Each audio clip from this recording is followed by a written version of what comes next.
2007년 11월 9일 새벽, 미국 노스캐롤라이나주 샬럿의 도심 한복판에서 24세 청년 카일 플래시만이 흔적도 없이 사라졌습니다.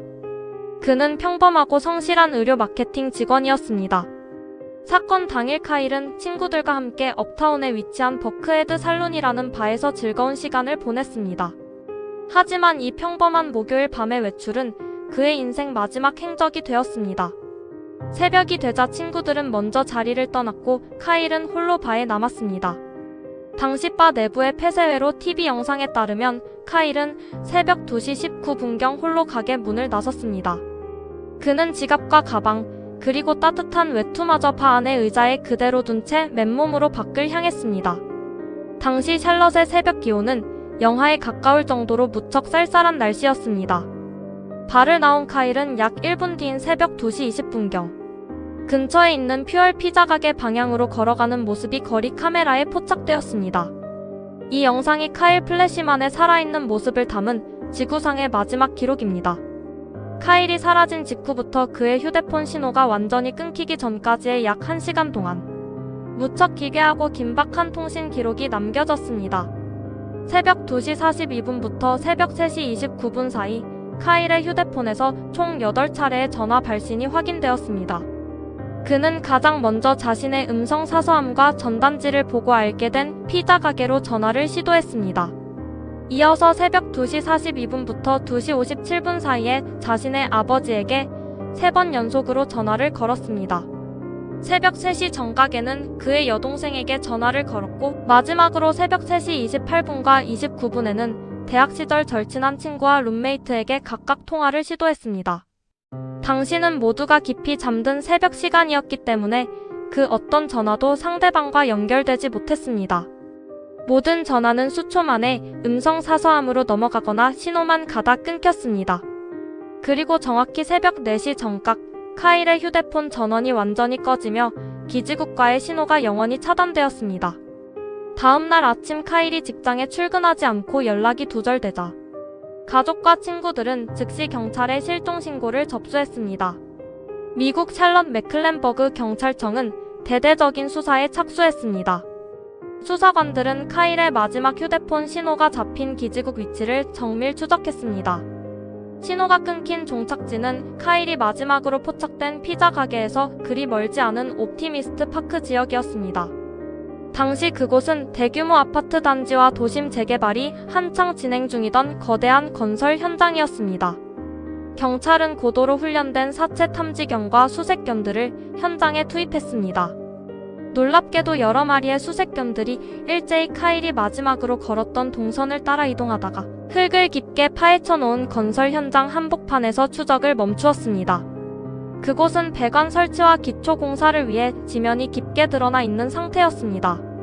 경찰과 가족들은 카일이 한밤중 도심을 걷다 강도를 만나 살해당한 뒤 감시가 소홀한 건설 현장의 깊은 구덩이에 안매장되었을 가능성이 가장 높다고 판단했습니다. 당시 현장에는 수많은 콘크리트 타설 작업과 대형 굴착 작업이 매일같이 이어지고 있었습니다. 경찰은 중장비를 동원해 일부 구역의 흙을 파내며 수색을 벌였으나 이미 건물의 기초 골조와 두꺼운 콘크리트 벽이 올라간 상태여서 현장을 통째로 파괴하며 수색하는 데는 물리적, 법적 한계가 있었습니다. 결국 카일의 옷가지 하나, 머리카락 한 올, 지문이나 DNA 같은 그 어떤 물리적 증거도 찾아내지 못했습니다. 범죄 전문가들은 카일이 지갑과 외투를 모두 두고 나온 점으로 보아 누군가와 시비가 붙어 우발적으로 쫓기기 시작했거나 범죄에 휘말렸을 것으로 분석합니다. 새벽 시간에 다급하게 가족과 친구들에게 8번이나 전화를 걸었던 행위는 자신이 처한 위급한 상황을 알리고 도움을 요청하려 했던 명확한 증거로 해석됩니다. 미국 국립실종 미확인자 데이터베이스에 사건 번호 MP2456번으로 정식 등록된 이 사건은 현지 언론과 연방사법기관의 지속적인 조사에도 불구하고 여전히 미제로 남아있습니다. 카일 플래시만은 과연 그날 새벽 누구를 만나 어디로 사라진 것일까요?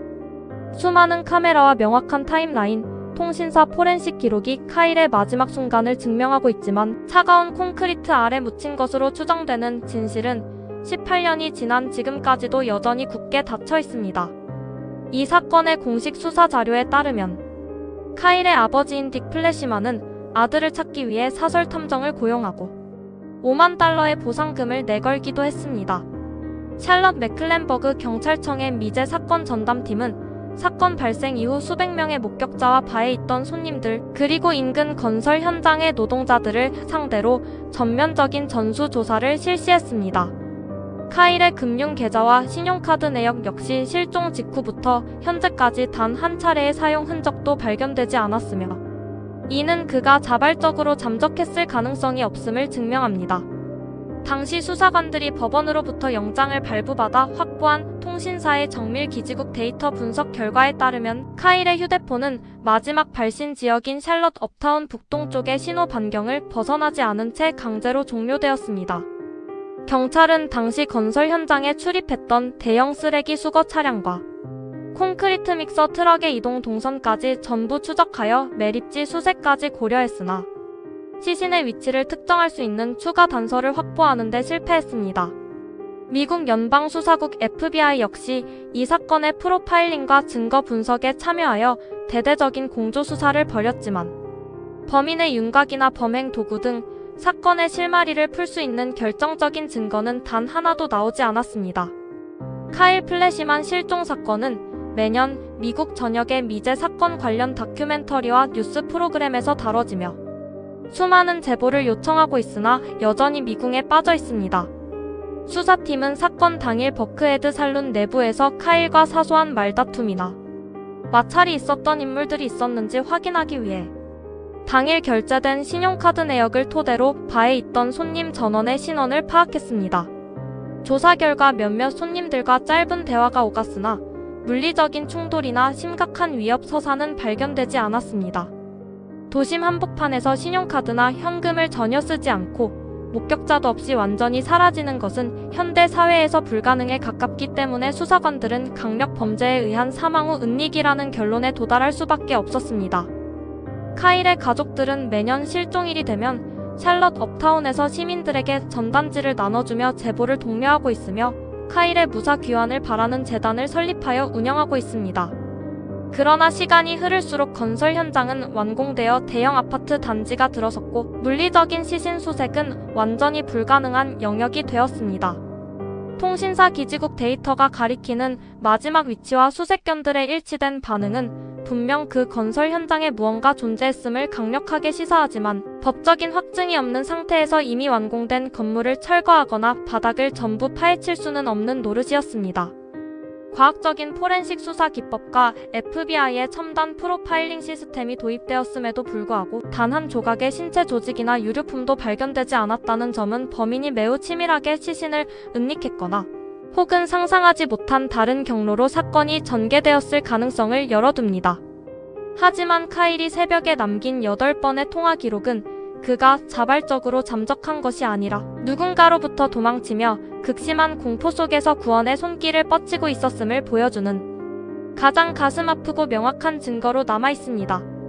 이 기괴하고 안타까운 도심 증발 사건은 2000년대 이후 발생한 미국의 대표적인 미제 실종 사건으로 분류되어 현재까지도 수많은 범죄 전문가들과 대중들의 주목을 받고 있습니다. 진실은 과연 그날 밤 샬럿의 차가운 도심 속 어디에 묻혀 있는 것일까요?